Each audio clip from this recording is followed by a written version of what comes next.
Council Community Development Committee to order. Thank you all for being here. We'll start out our agenda with the Dakota Land, Water, and People Acknowledgement.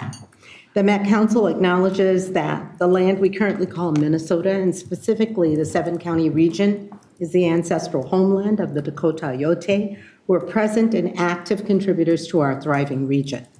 As part of the Metropolitan Council's commitment to address the unresolved legacy of genocide, dispossession, and settler colonialism, and the fact that government institutions, including the Metropolitan Council, benefited economically, politically, and institutionally after the forcible removal of the Dakota Oyote, the Metropolitan Council is dedicated to instilling land, water, and people commitments in regional policy. These commitments support the Dakota Oyote, the 11 federally recognized tribes in Minnesota, Ho-Chunk Nation, and the American Indian communities, representing over 150 diverse tribal nations that call the 7-county region home. Thank you very much. We'll move on to our agenda, which without dissent will go as approved. And then we have the August 4th, 2025 Community Development Committee minutes here. You've had the opportunity to review them, and is there a motion to approve? So moved. Thank you for the motion, and a second? Second. Thank you. It's been moved and seconded to approve the Community Development Committee minutes. We'll vote on that. All in favor, please say aye. Aye. And opposed, no. The minutes are approved. We have an information item on our agenda, which is the Public Housing 2026 Annual Plan. Stephanie Paulson is here to present. Should I call on you first, though, Director Barajas, to introduce this item? Nope, Steph will do all the introduction. Thank you. All right, thank you. Stephanie Paulson is here to present, and after this, given the information has been posted for a while, we will open a public hearing for comments. Thank you, Stephanie. Good afternoon, Madam Chair and committee members. In years past, I have typically visited the committee 3 times in this time of year. I've come for the public hearing in August, and again in September with an information item and business at the end of September for kind of an October approval, sometime October 15th at the latest. This year, the Metro HRA did not update the plan with any major policy or program changes. As you may know, the Metro HRA is preparing for a potential decrease to our 2026 federal funding budget. In preparation, the Metro HRA updated existing language in the event that the 2026 funding will not support our current program size, and we may be forced to terminate families from the program. We will certainly do everything we can to avoid terminating any households from the program, and will be engaging you along the way in this topic. This policy exists in our current administrative plan. So the policy that I'm talking about already exists. The only change that we did was we updated the language to exclude 3 household types. And this language is consistent with industry practice across the state. Households that qualify for special purpose vouchers in order to be eligible, for example, VASH or mainstream vouchers for people with prior experience in homelessness, disabled households, or elderly households. In the coming weeks, program staff will return to the committee to have conversations about payment standards, utility allowances, and the state rental assistance program, Bring It Home. Included in each of these presentations, you can expect additional conversation around budget planning and program impacts. The Metro HRA's administrative plan and PHA plan can be found at metrohra.org. And as always, you can feel free to reach out to program staff if you have any questions. Thank you for your time. Thank you very much for the overview of the changes. I do have a council member who would like a question. Yes. Councilmember Chambliss. Thank you, Chair Carter. I wanted just to clarify by voice mention that the source of federal funds that you are referring to that have been reduced is from HUD, Housing and Urban Development. Madam Chair and Councilmember Chambliss, that is correct. Through the Department of Housing and Urban Development. I know it's in our info item, but I just wanted it to be stated. Thank you. Certainly. Thank you. Thank you. Are there other questions or discussion items? It appears as though we are clear, and thank you very, very much for the update, Stephanie. Again, given the information has been online, posted, announced and posted, we are now prepared for a public hearing in case there are any comments. And so we will open the public hearing. I guess you do this to open the public hearing. So the public hearing is now open. The public hearing is on the Public Housing Agency, PHA, Annual Plan for 2026. Is there anyone here, or I should ask if there's anyone signed up in advance? I am not aware of anybody signing up. All right. So I'll ask 3 times. Is there anyone here who wishes to be heard?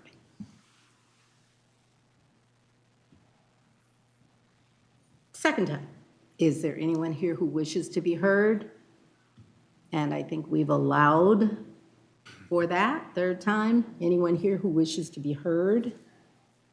And if there's no one to be heard on this item, then the public hearing is now closed.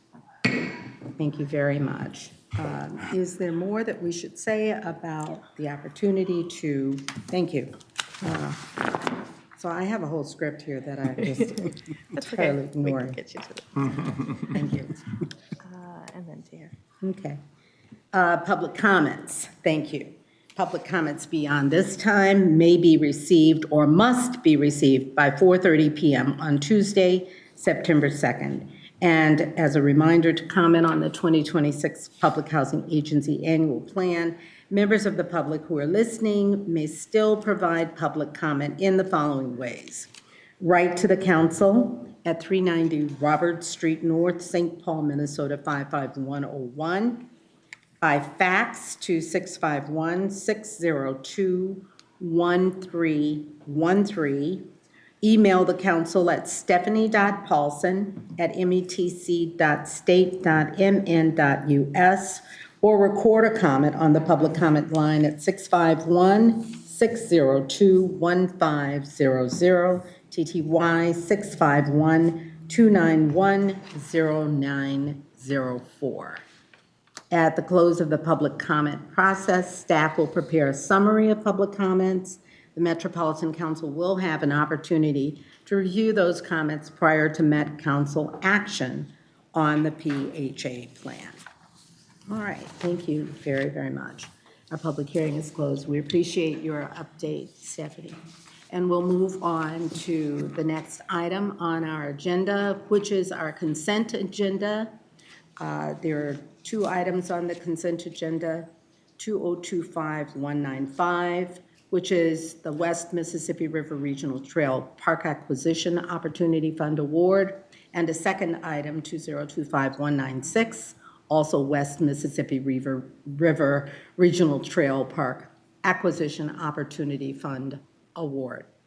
Is there a motion? Move on the approval. consent? Thank you. And a second? Second. Thank you. There is motion by Councilmember Chambliss, I believe. Wolf.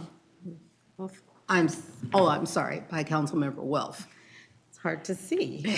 And a second by Councilmember Obasakin. Are there any comments or questions to be aired? All right.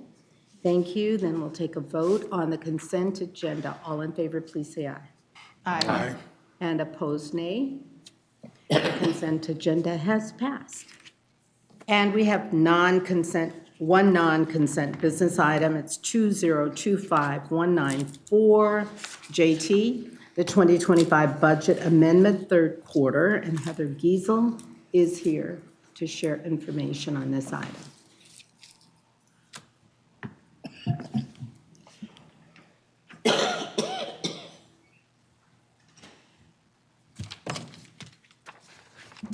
Good afternoon, Chair and committee members. My name is Heather Giesel. I'm the Director of Finance and Administration for Community Development.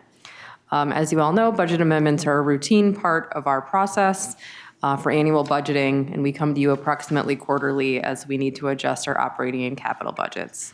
Tonight, we are requesting to amend both Community Development's operating and capital programs. First, in the authorized new projects section, we are requesting to authorize the state fiscal year 2026 legacy appropriations The total this year is $24.3 million. Of that, $21.8 million will be distributed out to the parks implementing agencies using the formula set in statute. And then $2.3 million will be set aside for acquisition. Just as a note, those acquisition projects are matched on a 3-to-2 basis. So there is $1.6 million in addition in council funds in the CIP. There's also a one-time general fund appropriation from the most recent legislative session for $1.9 million for the Community Trees Program. That will be awarded competitively, similarly to the appropriation that was established last year as well. Second, in the administrative adjustments section, so project details for the administrative adjustments can be found in attachment 3 and represent projects where the funding has already been approved and is now being programmed to a specific project.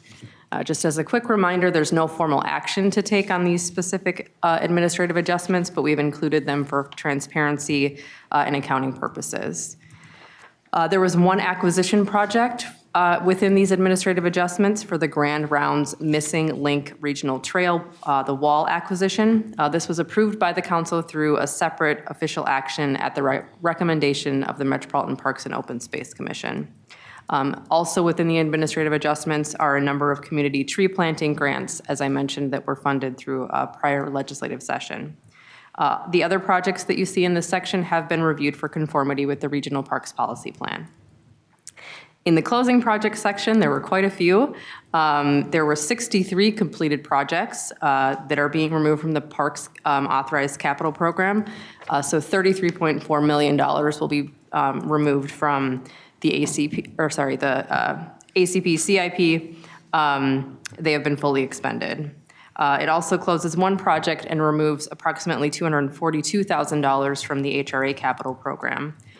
Moving over to the operating side, in community development, there was $225,000 to the local planning assistance pass-through account. You may recall in the last budget amendment, we transferred $500,000. This is another $225,000 that will be used towards those 2026 planning grants that are in the works.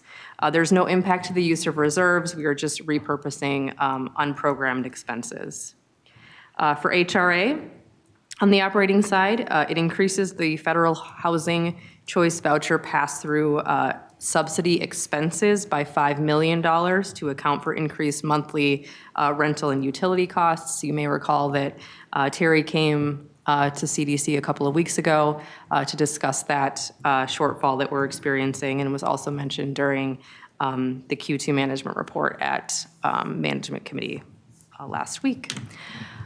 So our proposed action is that you authorize the 2025 Unified Budget Amendment as indicated and in accordance with the attached tables.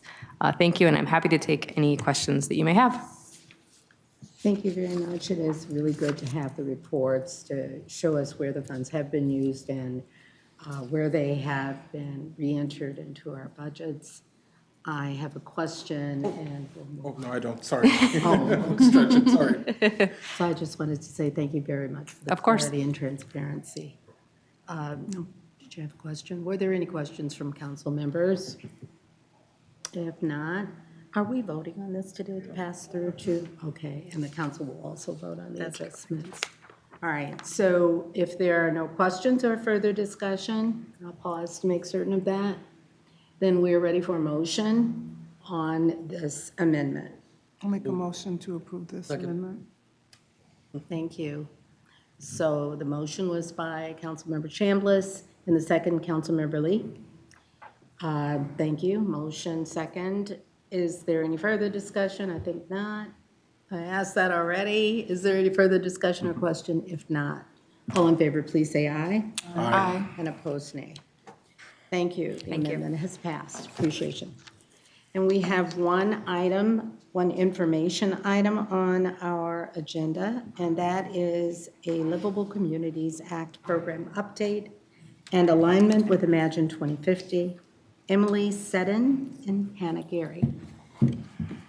Is it Seddon or Sedan? Seddon, you got it right. Thank you. Good afternoon, everyone. Thank you for having us back to talk about the LCA program update, and we are very excited to present our 90% draft to you today. Do you want to introduce yourself? I would love to introduce myself. Thank you. My name is Hannah. I use she, her pronouns, and I am a planning analyst with the Livable Communities team in community development.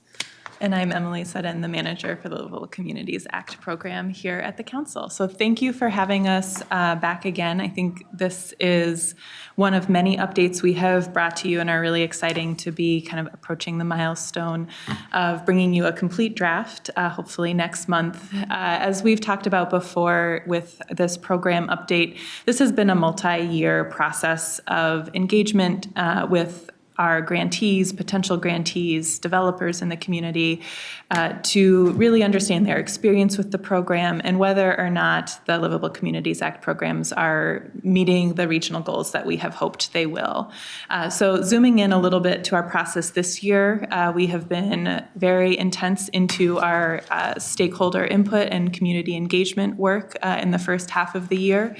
And this spring and summer really been working to develop and finalize a program design that is in alignment with Imagine 2050, but also achieving some other goals around simplifying the process and responding to some of that feedback we heard. So that's where we are here now in August. In the next month, we hope to bring you that 100% draft for you to vote on so that our staff can begin that outreach and engagement process to prepare for 2026 grants. And then in line with our typical cycle, we will bring you a funding recommendation in early 2026. So as we shared in our last presentation, this understanding of livability is from conversations that we held with city staff and developers from different parts of the region. And these themes that came out aligned well with a lot of what is in Imagine 2050. So the themes that we found directly connected to our region is equitable and inclusive, our communities are healthy and safe, and our region is dynamic and resilient. And Emily mentioned that we've been doing a lot of community engagement over the past few months. So far, we have talked with 45 people. All 16 council districts have been represented, and we received over 70 responses to a survey that we sent out a few weeks ago. And we are continuing to have more in-depth conversation with anyone who reaches out with questions or concerns. So the key themes throughout this program design process have remained fairly consistent. Our primary goal is to align the program with Imagine 2050. Imagine 2050 is the logical continuation of Thrive MSP 2040, so you're not going to see huge programmatic shifts in the Livable Communities Act goals. We're also trying to focus more on outcomes and less on acronyms. The statute that establishes the Livable Communities Act program is very full of detail and ways that we have to administer the program.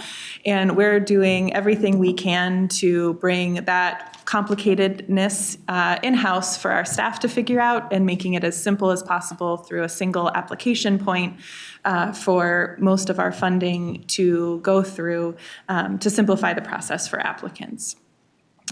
We also really wanted to make sure with this program update that every community knows that they're part of a livable region. So a lot of the feedback that we had received on the previous iterations of the program was that suburban projects were not as competitive for funding, that small projects were not as competitive for funding, or a misperception that you had to be along transit to qualify for these projects. And so as part of this update, we're making sure that those suburban projects and those small projects will be competitive for funding. Some of the things that you have in the novel of a packet that we shared with you for today's meeting are more along the technical lines of kind of operations for the program, but we wanted to share with you as promised. And some of that is around the geographic guidance that the council has given over the years for this program. We're going to recommend right, in the spirit of every community is part of a livable region, that the council maintain that guidance. So the guidance is dependent on the funding source. So this is one of those details that we're going to kind of keep in the background and not make the applicants worry too much about.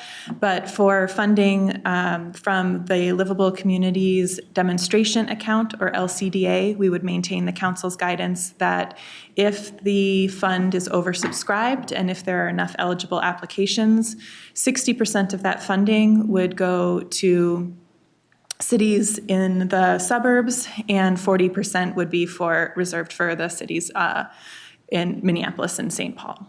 And then for funds that are coming from the tax-based revitalization account, TBRA, that definition is in statute. So if it is oversubscribed and there are enough applications, 75%, no more than 75% of those funds would go to Minneapolis and St. Paul. And that's because this is an environmental cleanup program. And so typically most of the environmental cleanup that we're seeing is happening in those core cities. The other pieces that are in your packet that are more technical around the application is a reapplication policy that would be new for us. And this, again, is really in an effort to make sure that every community is competitive. So we know that projects need funding along different parts of their, at different points in their project. And so there may be very good reasons that the project is coming back to the Met Council seeking additional funds. We want to maintain projects' ability to do that.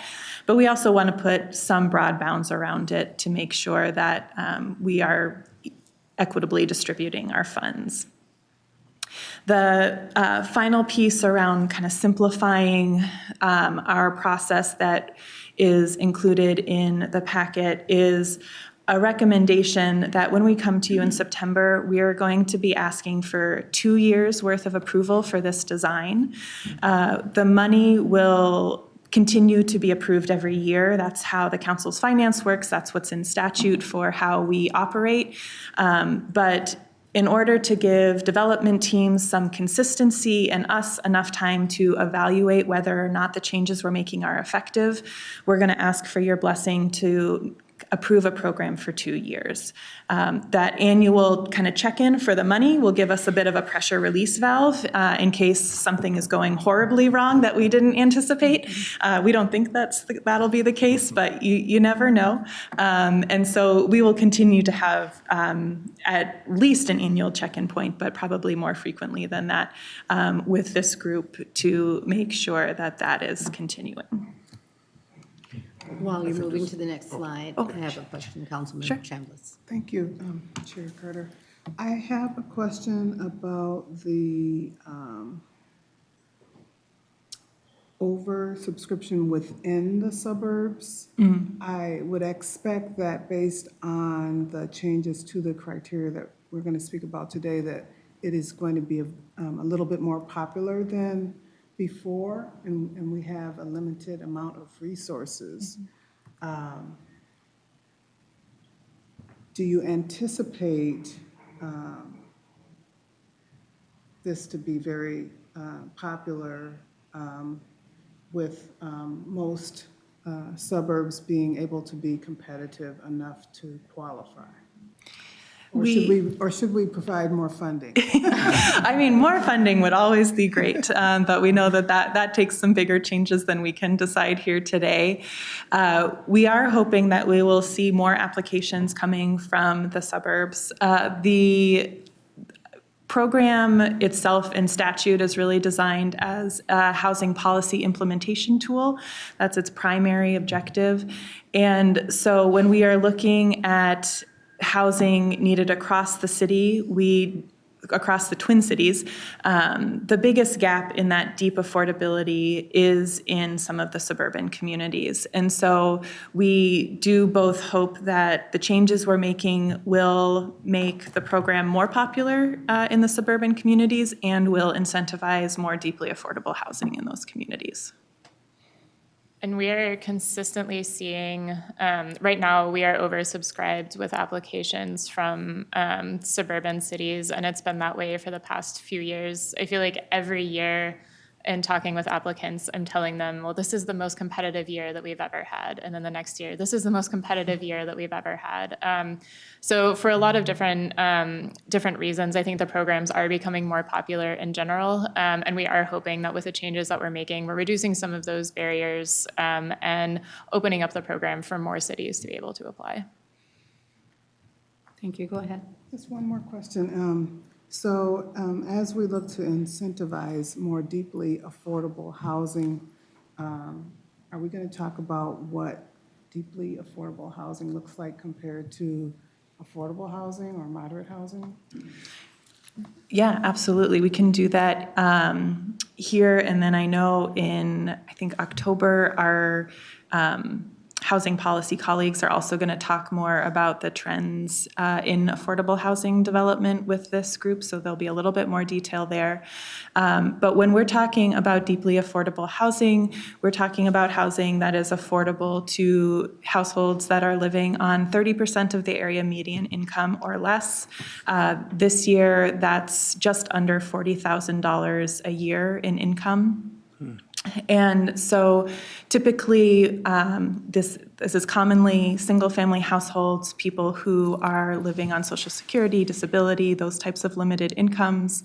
And we see the need for this type of housing across the region, but it also doesn't match up perfectly to how all of the subsidies work. And so when we are trying to, as the Livable Communities Act program, put a subsidy into a project with grant money to help make it more affordable, we aren't, there could also be additional subsidies as part of that. So the household could be using a housing choice voucher.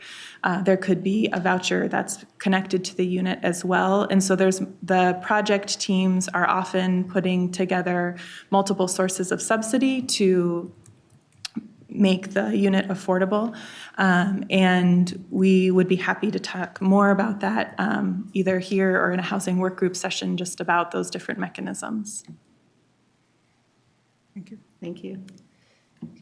Go ahead. Yeah. I don't want to interrupt the presentation anymore, but I just want to mention, as we're going into the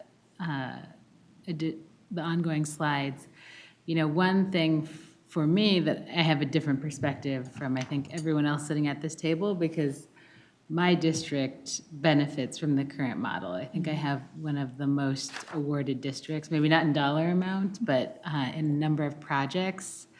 And so over a lot of really wonderful projects in other districts, but it is something where, the current model emphasizes communities that have growing populations, that those deeply affordable needs. So it's just a reminder that it's first-ring suburbs of Minneapolis on the western side. And so they often tie with transportation projects. They hit a lot of marks that, we don't always, not everyone has that opportunity within their district, but I think as representing the communities that I do, we would also want to make sure that communities like Hopkins, St. Louis Park, Brooklyn Center are not, maintaining the ability to be awarded funding. And I have not heard anything so far in the conversations around LCA, but I do want to call that out because I will be looking at this with the inverse lens of everybody else at this table.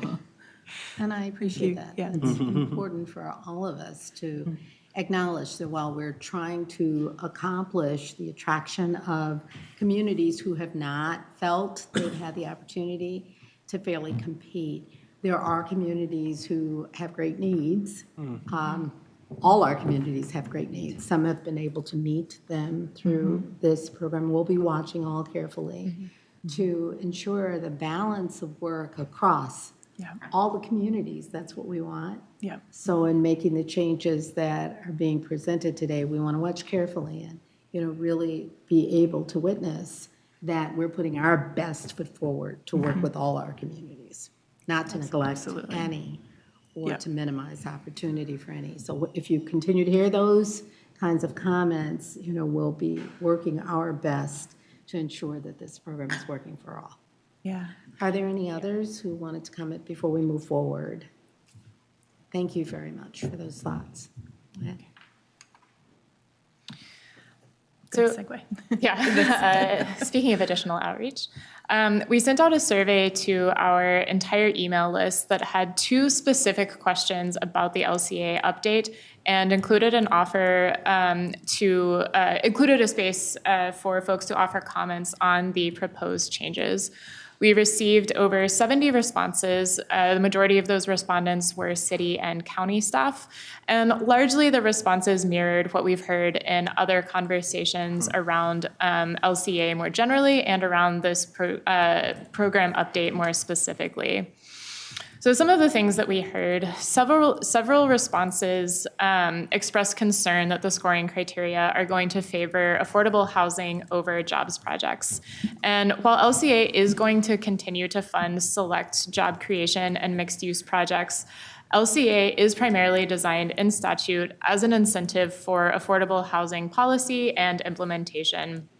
So this aligns with direction in Imagine 2050 and with the council's priority for deeply affordable housing and work around creating more deeply affordable housing. There also was a preference for more funding going to development stage projects over pre-development projects, but we also did receive a note in the narrative section that pre-development costs are typically the biggest barrier for emerging developers of color. This is a barrier that we have heard over the years and was initially one of our primary drivers for adding more funding into the pre-development program. So as we're going through this process, we're also going to be keeping in mind who benefits and how we are approaching this work. Respondents also discussed the importance of local context, with some respondents asking for LCA funds to be concentrated in dense areas served by transit to align with council priorities. And we received an equal number of responses asking for LCA to not be focused in dense areas with heavily served by transit. So the work that we've been doing with the program update is really to allow project teams to discuss their development context and how this project is relating to their specific development context. So it allows for projects in a variety of different places across the region, as well as a variety of sizes of different projects. So we shared this slide in our last presentation, but we are going to review the scoring structure one more time. So right now, projects are scored on 5 different priorities. So projects that are doing something in each one of those priority areas can score well, but it is more challenging for smaller projects or suburban projects that might be meeting one goal really well to score high enough to get fully funded. So this new scoring structure that we are proposing would enable smaller projects and suburban projects to be more competitive. So what we're proposing, there would be 2 lists of outcome goals, and a project that is meeting 1 to 3 of the priorities in outcome column A would get 16 points. So a project that's meeting 2 goals would get the same score as a project that's meeting 1 goal or a project that's meeting 3 goals. If a project is meeting 4 or more goals, that project would earn 24 points. So a project meeting 5 goals would get the same number of points as a project meeting 6 goals. And the structure is exactly the same for outcome B column. There are just fewer points available in column B. And this will be making up a significant part of the project score. So when applicants are going into this application process, they have a pretty good idea of what the majority of their score is going to be. We then are going to further differentiate projects through the quality score. So this would look at things like how the project is going to be meeting city needs, how the project is benefiting Black, American Indian, and other residents of color, and looking at the community engagement process. So the quality score has defined criteria, and projects would get scored on those criteria. So the quality score operates more similarly to the way that we do scoring currently. So we'll start with development projects scoring because that's the biggest kind of request that we get currently, and we expect it to stay that way. And when we're talking about the development projects, another shift that we are planning on making with this update is we have limited the number of applications from Minneapolis and St. Paul in past rounds. We're going to remove that limit, so they get to decide, kind of honoring right their city's context, they get to decide how many applications they want to submit. So we still have a limited amount of funding, and we have criteria around quality as well, as you saw at that Hannah will talk about, but we are making sure that we are giving cities the opportunity to put their best projects forward, however many that may be. And so that applies mostly to development projects where we see that limit in the past come into play. And so in the Outcomes A column for development projects, we have goals around housing, commercial projects, and then some that apply to all types of development projects. In the housing, we're really looking for affordability, and specifically affordability that's still needed within that city. So our fabulous housing and research staff are tracking this for every city across the region, and so we know exactly where there's that need. We're also continuing to look at affordable home ownership and per the housing policy plan, prioritizing preservation of existing affordable housing more so than in our previous program. In the commercial projects, we are really looking to, our change is really to make this a meaningful measure. So as Hannah mentioned, the statute sets LCA up really as a housing policy implementation tool. But if you are adding jobs, we want it to be more than just the property manager for an affordable housing building. We really want to be looking at projects that are making a meaningful contribution to the economy here in the Twin Cities. Things that apply to all types of the development projects, we'll still be looking at environmental cleanup for any type of development projects, specifically with an added priority for projects that are in an environmental justice area as defined by the Minnesota Pollution Control Agency. We are also prioritizing redevelopment or infill development on vacant or underutilized land, and or a project that is near transit like we currently do. And the outcomes in outcome column B are still very important outcomes to the council. There are fewer points available in column B, but that's primarily because we cannot equally prioritize all of the goals that the council has set forward. So the housing goals that we're looking at in outcome column B are deeply affordable units, which is for families living on 30% AMI or below. Family-sized units, so looking at 3 or more bedrooms for families. Projects that have some kind of age focus, whether that's projects that are serving youth or projects that are serving seniors, and specifically looking at projects that are serving people who have been experiencing homelessness. So that's specifically for housing, and then looking at all projects.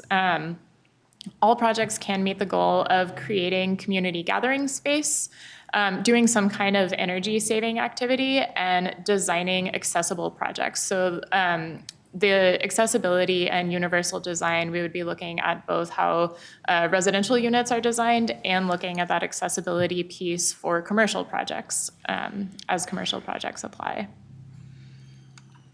Oop. As we wait, okay. We're back. So there had been some question about how is this going to impact projects? And as we've been going through this process, we have been doing sample scoring from projects that we received in 2023 and 2024 to get a better understanding of how projects would fare going through the new scoring system. So this is an example of how 2 projects from the 2024 LCDA development round might score in the new scoring system. So under the current scoring, The suburban project got a small amount of partial funding, and the urban project received full funding. With the new scoring, both projects are in the same tier for the number of goals that they are achieving in both column A and column B, which would give them the same baseline score. And our goal with the new scoring is for projects that are doing one or two things really well to be able to compete against projects that might be doing three things well. We don't want size to be a determining factor in scoring the projects. And like we had talked about earlier, the quality score is where these projects are really going to be differentiated more. We don't have sample quality scoring for previous applications because we didn't ask those questions in the applications. We don't have that level of information in order to score. So we've really been looking at the baseline score that is going to comprise the majority of the project score. So in the quality score, these have not changed dramatically since you saw them about a month and a half ago. But we do we have gone through and tested different points values and or not scenarios, but kind of figured out how the different point values would work along with them. So since this is part of what gets approved by CDC and council, we wanted to share this with you again. We are really looking, again, in the quality score about how well the project is meeting the local context, about the project team and their engagement and connection to the community, and then project readiness. There's additionally, for projects that are requesting cleanup funds, some statutorily required considerations around the type and severity of contamination and the property tax, potential property tax impact of cleaning up those sites. Madam Chair, I'm sorry, go ahead. before we go on to the next slide, I just had a question. The fifth item down seems to be around anti-displacement. Yeah. Can you still get points if you're doing something that's vacant or you know, you're not displacing anybody? Yes. Yes. That is a good question. That is a very good question. Thank Yes. you very much. We have heard in a lot of our conversation that there is a need for support in helping cities to develop policies and also to develop small area plans. So this year next year, hopefully, we will be offering small area planning grants. And the policy and small area planning grants are fairly different from development projects, so their baseline and how well scores are including different factors. The scoring structure is going to be the same. Policy applications just need to meet one of our policy goals in the baseline criteria. Meeting more of those criteria will not get more points for a policy application. We really expect policy applications to be fairly narrowly focused on one goal. And the applications, again, will be differentiated with their quality score, which is very similar to how we currently score.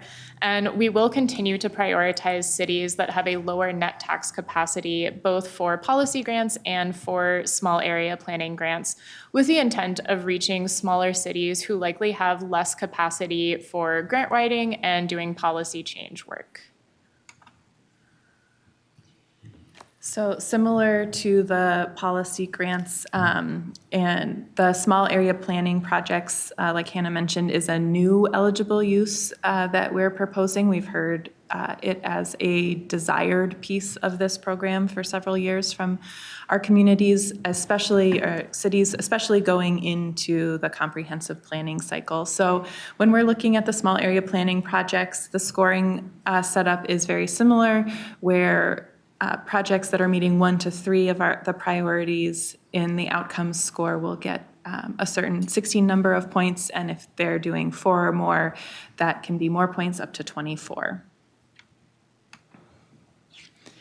The quality score also is really around the plan and the scope, as well as thinking about the unintended impacts that the update to the plan might have.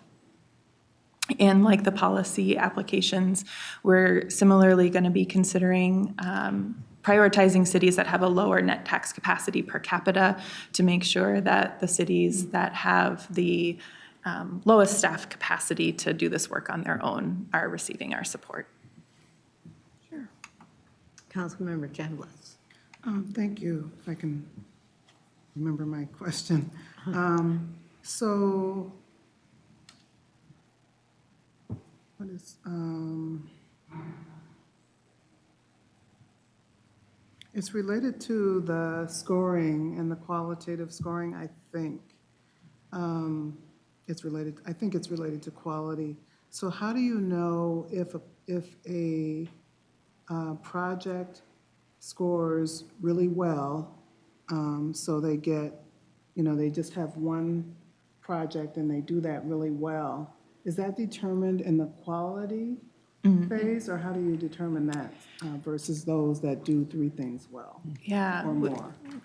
We will be determining that in the outcomes score. So when we are looking at, in a development project specifically, if a project meets any one of the bullets on the screen now, they'll receive the same number of points as a project that has 3 of these bullets.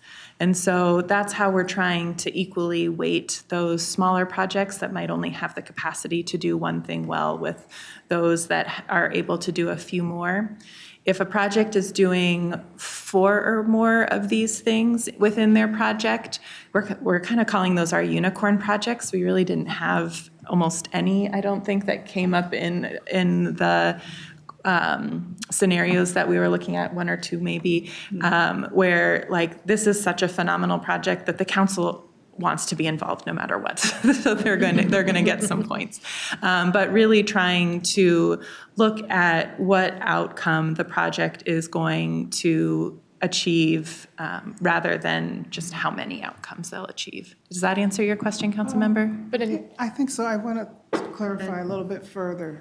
So would net tax capacity come into play as far as if they only have one, and like if they have a large capacity, would they be expected to do more than one thing well, or how does that work?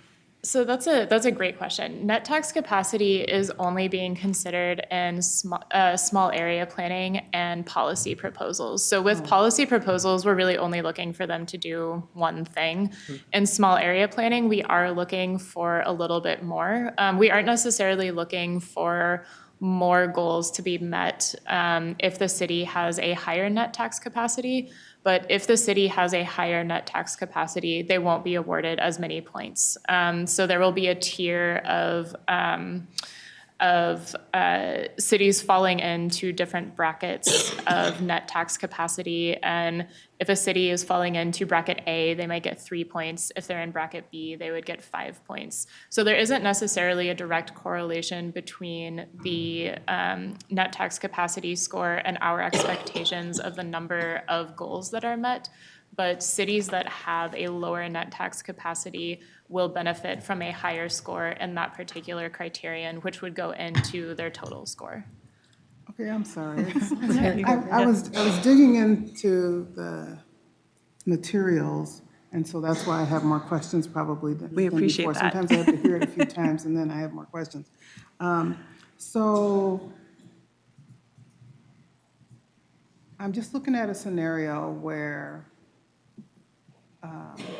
there are more applications than we can fund to have an impact. Because we don't want to underfund, right? Yep. So if that's the case, how does an applicant try to put their best foot forward? I mean, are they encouraged to try to do more than one thing, or is it easier for them to just fill out the application, put in, do well on one criteria, and see what happens. You haven't put that much time or effort into it anyway. I'm just looking at how it might unfold and what is the incentive for them to do better. Or Yeah. unintended consequences of Yeah. discouraging that. Yeah, that's a good question. Thank you. In a lot of ways, it kind of depends on the project. So one of the things that we were hearing and doing early conversations with applicants, especially with affordable housing applicants, is you are asking us to do so many things. Adding on all of these things means that this project isn't going to pencil out. So the more things we add, the more expensive the project is. So we were kind of having a negative impact on some of that funding that was going to things that weren't necessarily needed in the project.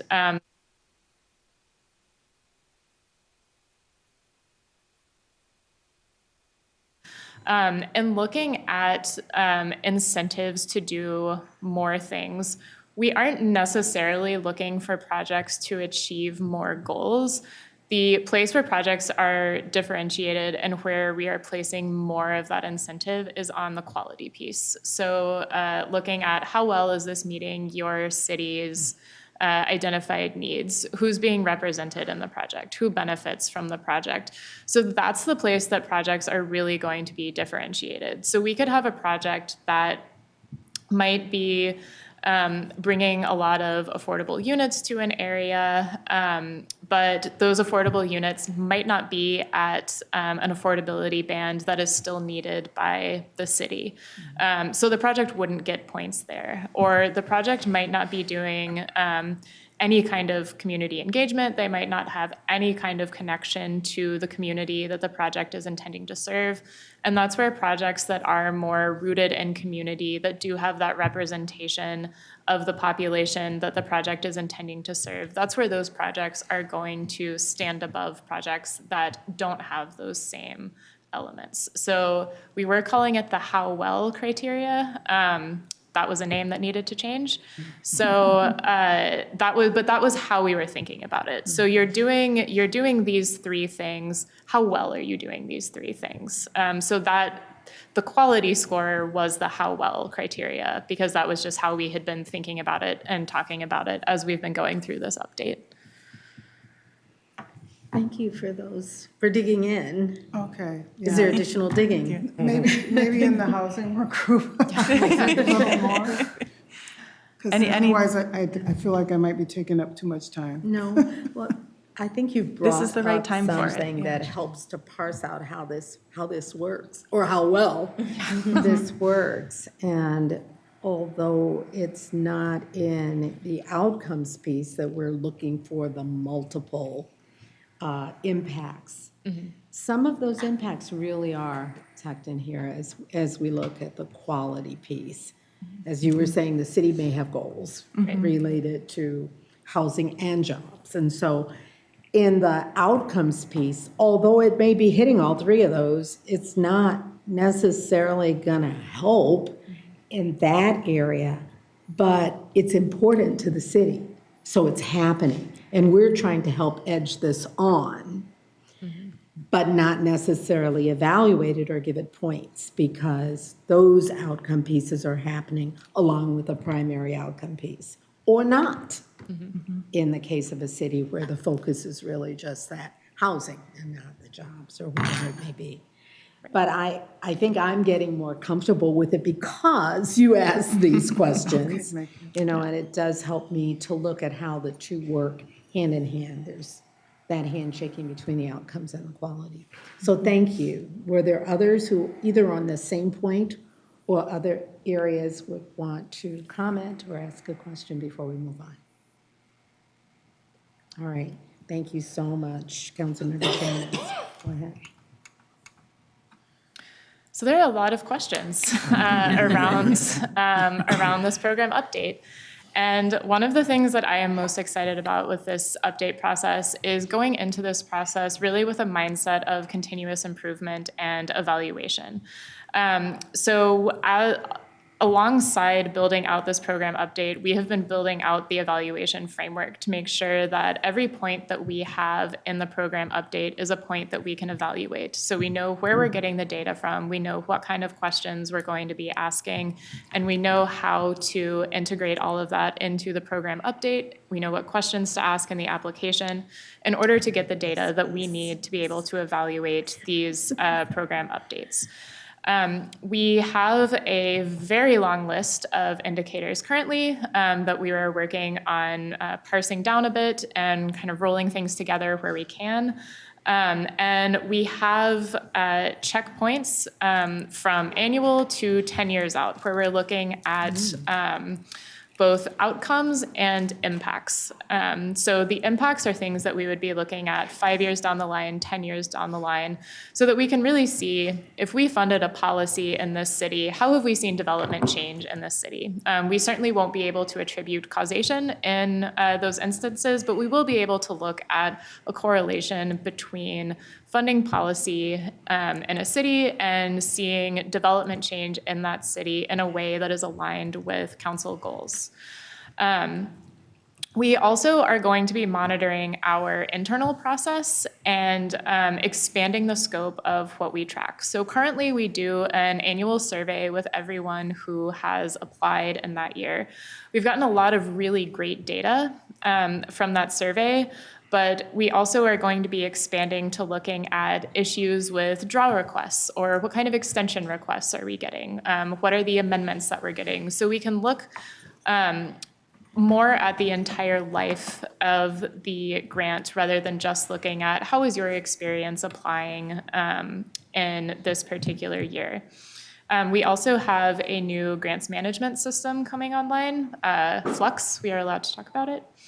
And we leaked it last time. Yeah. We are going to have so much more capacity to be able to do evaluation and reporting from this new grants management system. So this is something that we are in the process of still building out. And one of the things that we'll be doing later on in the year, when we have a little bit more team capacity, is pulling baseline data for a lot of indicators. So we'll be looking at trends over the last 5 years, and then going forward, assessing annually, and then at a 5-year mark, we'll be looking back and seeing, okay, we saw these trends over the last 5 years. What have we seen change in 5 years since making this program change? So it's kind of a combination of monitoring and evaluation, but we are going to be looking at the impact of these changes very closely. And reporting those impacts out. And having this 2-year FDP is going to be incredibly beneficial in being able to actually analyze data from a given grant year, and then make changes the subsequent year if needed, informed by data from the previous year, which in our current system, we're lagging behind a year trying to make changes when we haven't finished a grant cycle yet. So that's our evaluation plan. Move into discussion. I might just indicate that is my favorite part of this whole presentation, and the magic of being able to collect as much information as you're talking about based on what's available to us without making the process more complicated for our applicants is really what I think makes this a very, very sweet sauce, and looking forward to being able to help the region planfully, plan with the information that we're able to collect about impacts. Makes a huge difference. So thank you for the thinking that's gone into this. I know it's going to take some more help to make this happen, and we're going to talk some more about that. But that, I think, is quite attractive. I'll let you go to the next slide. Thank you. Oh, I'm sorry. Councilmember Lindstrom, and then Thanks. Wolf. Was looking at the maximum score. You have some maximum scores of 15 and some maximum scores in the quality area of 20, I think. And I'm just wondering about the thought process of those maximum scores? Why 15 and 20 instead of 50 or 100? I see that in some of the criteria, the maximum score is like 2, meaning, man, you hit it out of the park, you get 2. If you did okay, you get 1. Yeah. If you forgot to fill it in, you get 0. Yeah. Like, why not make it like 10 or Yeah, something consistent like across the that? board. Sure. Yeah, so that's a great question. Our team had quite a bit of discussion around some of these, and it really, it kind of falls into 2 categories. One is aligning with council priorities, and the other is around what makes it usable for us as a grants team. So I'm putting the development projects quality score back up on the screen, because this is probably where we see the most differentiation, where the 9 points being high for that because we, around that first one, around the city context, because that's one of the highest priority things that we are seeing there. And so that is one of those kind of values alignment. And part of it is we do try to make it add up to a somewhat round number that people like, because it makes people feel confident in their scores. So 9 rather than 10 for that reason. With the scores around the environmental pieces, there's enough, in our experience, there's enough differentiation there that we need to be able to have more bandwidth to give the level of exposure risk or the level of severity of contamination, more gradation. And then when it comes to, but then when it kind of all comes together in terms of ranking projects and pulling funds from different funding sources, because we're pulling the funding for cleanup projects from one funding account, the TBRA account, and the funding for construction from a different account, the fact that the environmental cleanup points are 20, whereas the context is only 9, it won't impact project's ability to get those construction dollars, because we won't be considering that cleanup score in there. So that's a little explanation around some of the development ones. In the policy projects, another kind of piece in line with our goals is around the simplification, and we simply just don't want to make it that hard. If a city has a policy project that is going to help them meet the regional goals, we want to make it pretty straightforward to apply for these funds and make it clear how you earn points. Then with the net tax capacity per capita, which we talked about a little bit, for example, that and whether or not they already have a defined scope of work are the lowest in this category. And that's because as staff, when we're thinking about what makes a successful project, those are the least important. At some point, you have to have a clearly defined scope, but if you haven't chosen your consultant yet by the time you apply for us, we're not going to apply to us, we're not going to hold that against you. And similarly, like if we are wanting to prioritize cities that have that lower net tax capacity per capita, this gives us the ability to do that, but we also don't want to exclude the cities that have that higher net tax capacity per capita. Does that help? Thanks. And if I can follow up, Sure. I assume with the last one, on net tax capacity, that's something that everyone's going to know. Yes. You're like, Yep. you get We will this, publish. We you're will gonna publish get a that. 1. Yep. It's that, you're going to get a 2. It's this other thing, you're going to get a 3. Exactly, council member. We are testing this criteria this year with our policy grants. And so with our program materials published, the table of what points are assigned to which cities. Make that easy. And going forward, ideally, we will have an interactive LCA tool where when you put in your project address, it lets you know what tier of net tax capacity you're in. It'll let you know your affordable housing need. Again, to reduce the amount of looking back at different documents that folks have to do through the application process. Yes. Councilmember Wilk and then Councilmember. Thank you, Madam Chair. I like about this update, I did the deep dive into the novel, like Councilmember Chambliss did, and I really like the idea that if you're coming for your third bite at the apple, maybe you go behind people who are on bite 1 or 2, because, you know, some developers just really get the hang of this and they're always successful. And having that opportunity for people who haven't gotten money before, I think is important for fairness. And additional information, if we could check in with metro cities, because they're doing their legislative priorities and whatnot right now, and making sure we get any comments from them as an organization. They always wait till the very, very end to give their comments when everything is baked. But, you know, if we can see if that's going with their goals, because they're the entity that represents as many of the cities within our area as possible. They don't represent everybody, but that's the closest we have to a organization that talks to all of our people in terms of policy work. Yeah. We really appreciate that suggestion, and actually spoke with Metro Cities 2 or 3 weeks ago, and gave them a very similar presentation and walked them through all of the changes.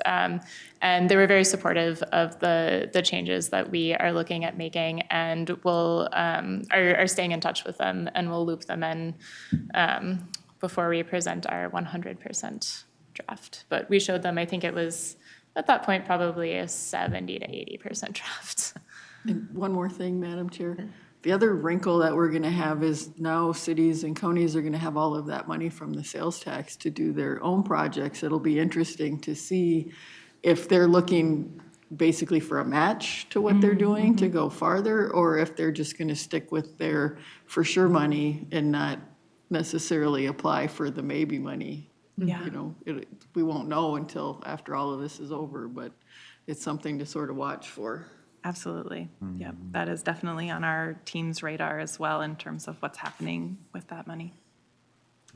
I don't think there'll be too much. Right. Go ahead, Councilmember Chambliss. Thank you. And to add to the check-in, organizations like MICA probably would be interested in this, because they're very interested in how we can increase deeply affordable housing. And then there may be some other key organizations as well. My question is, when I was doing some digging, I saw this 2025 LCA homeownership track eligibility link. Is that going to be updated with, as it relates to the affordable homeownership programs? Yeah. So the homeownership program for council members that are newer on this committee is this is its 4th year, I believe, in existence, so it's a pretty new program. And the council wisely, when they set it up, way before I got here, so I can take zero credit for it, established racial equity and geographic choice priorities within that program. And so the link that I believe Councilmember Chambliss is talking about is where online we publish that data, which is census and Met Council data, to help establish the score for those priorities. We are looking at the community composition. We're looking at where the racial disparity in homeownership is even greater than it is in the region on average. We're looking at areas that are expensive to own homes, that already have a lot of single-family homes, but that aren't affordable, things like that. And so we publish that in a tool every year. We do update it every year, and plan to continue to use those to help guide some of the quality considerations for that homeownership money. Does that answer the question? Yes, thank you. Councilmember Lindstrom, I thought I saw your hand. Yeah, I in- sort of was halfway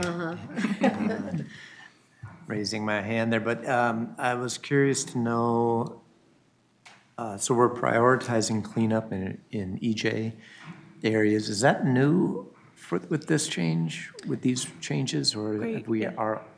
already had that. We, I like it, yeah. by the way. We do have it, we call it something different.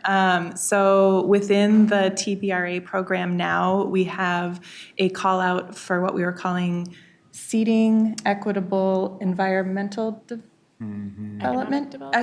development, yep.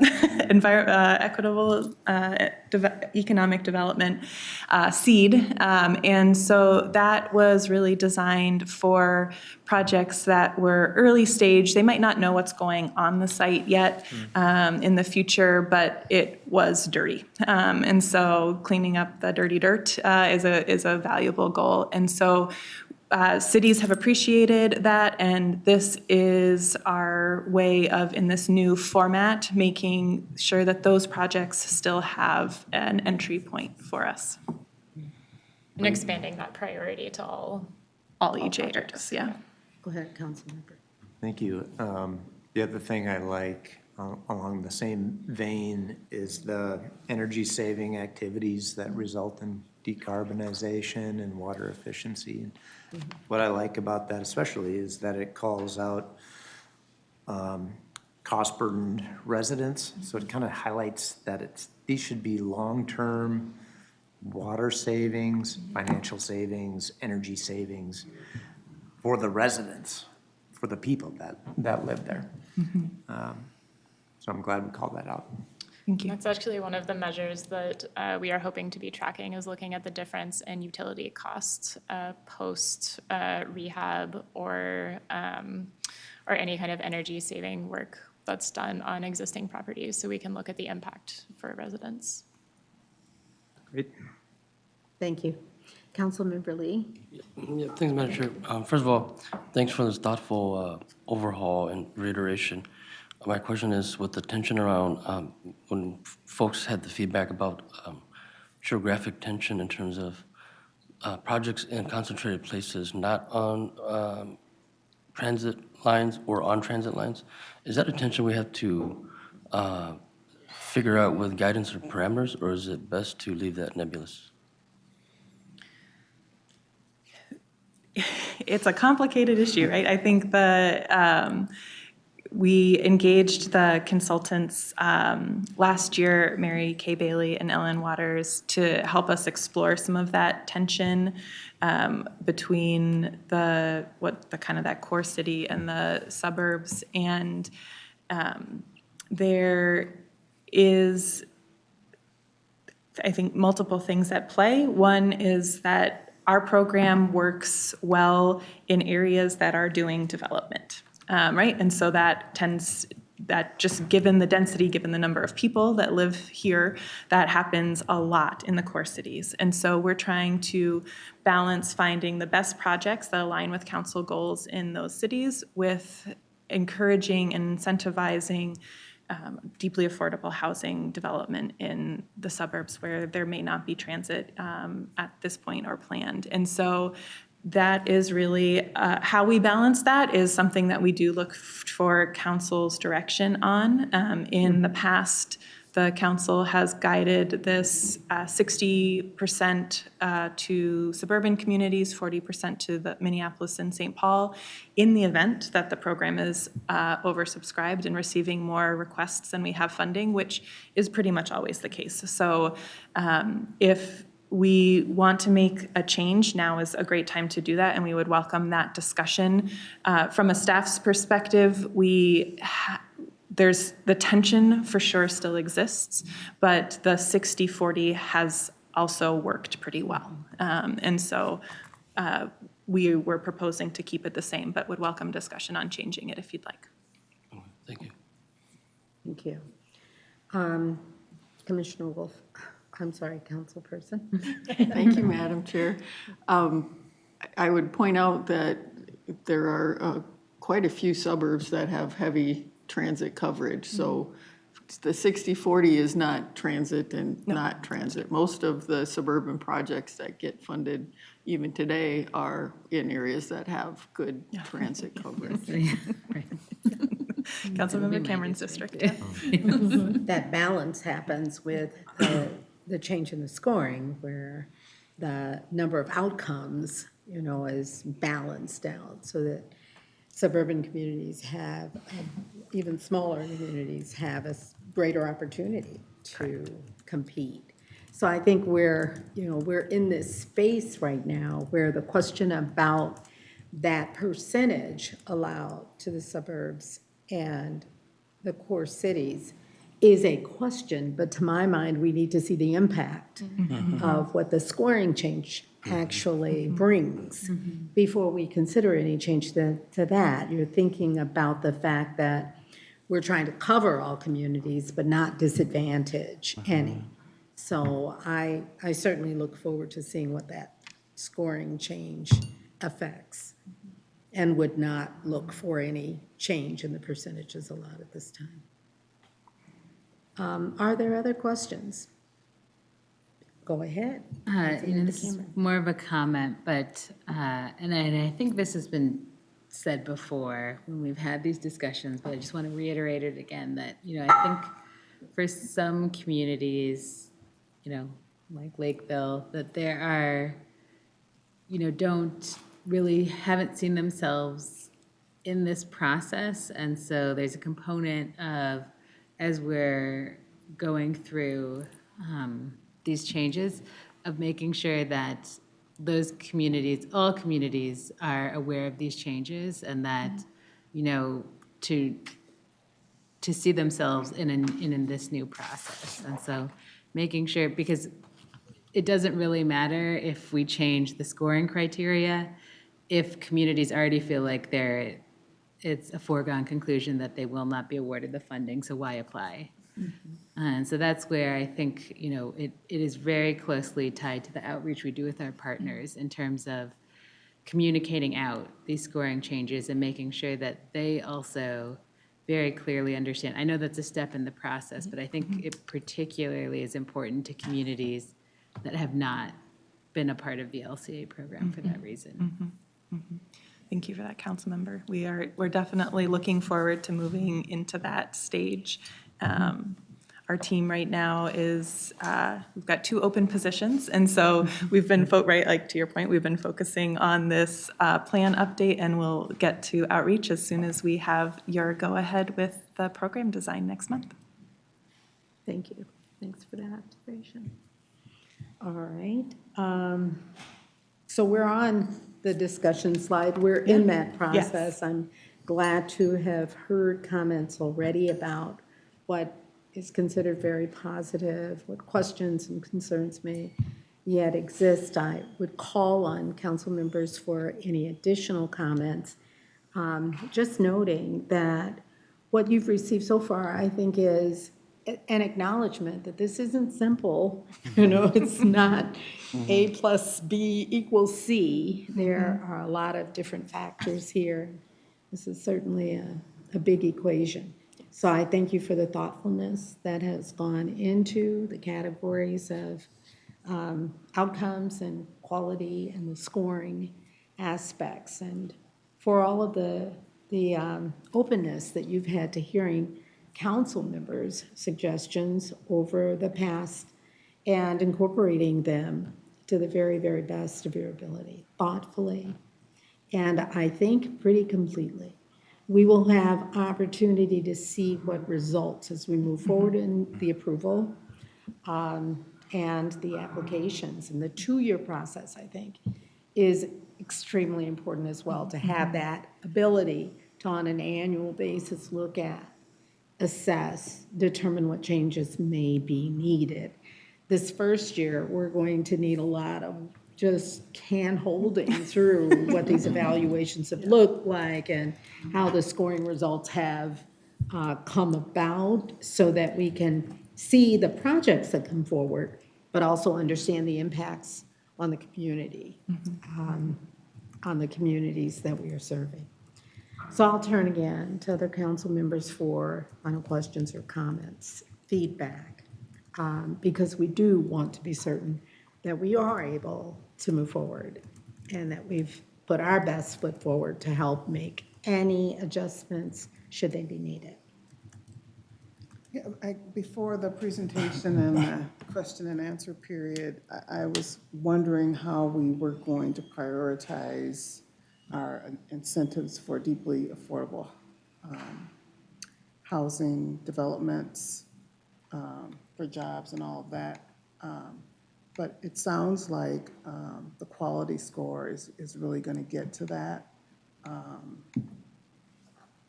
You know, we don't have a rubric for how that quality scoring is going, so that's Yeah, where not some yet. of my Yep. questions are.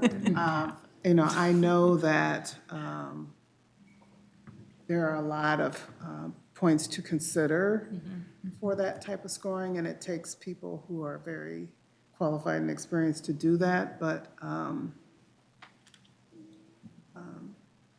maybe having some deeper dives as we go along on, you know, what that looks like.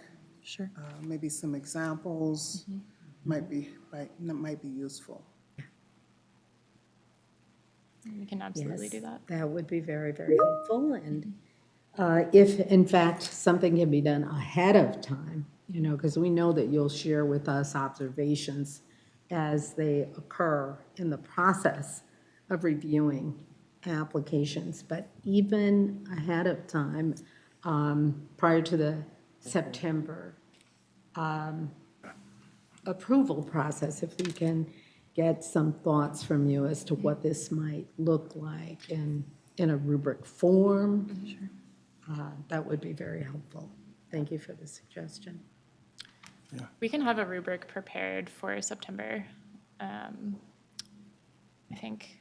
And we won't be able to have examples from past projects for the quality score, just given the information that we requested. But we can prioritize rubric for the quality score as much as we can. Cool, thank you. Thank you. Are there others? I guess just a comment. Thank you, Madam Chair. So obviously I'm new here and I just love listening to my fellow council members. I think the first question is thought about any updates. I don't know what things were like before, but just want a quick shout out to Lisa Barajas and your team. Angela today meeting with me, Emily meeting with me this morning. Just thank you for the transparency and thank you for just, you know, remembering me, the newbie, getting me as close as, you know, to understanding all this. So I love that. This is where you put focus on outcomes and less acronyms. A lot of acronyms there. So I appreciated that a lot. So I got a lot to learn. I'm not going to dispute that. I'm not going to fight that. But I just want to thank your team, each and every one of you, for helping me out and the hard work you're doing. So looking forward to what Madam Chair and Chair Rivas said, and all my council members. I would love to see how this impacts the community and how they react to this. So thank you very much. Thank you.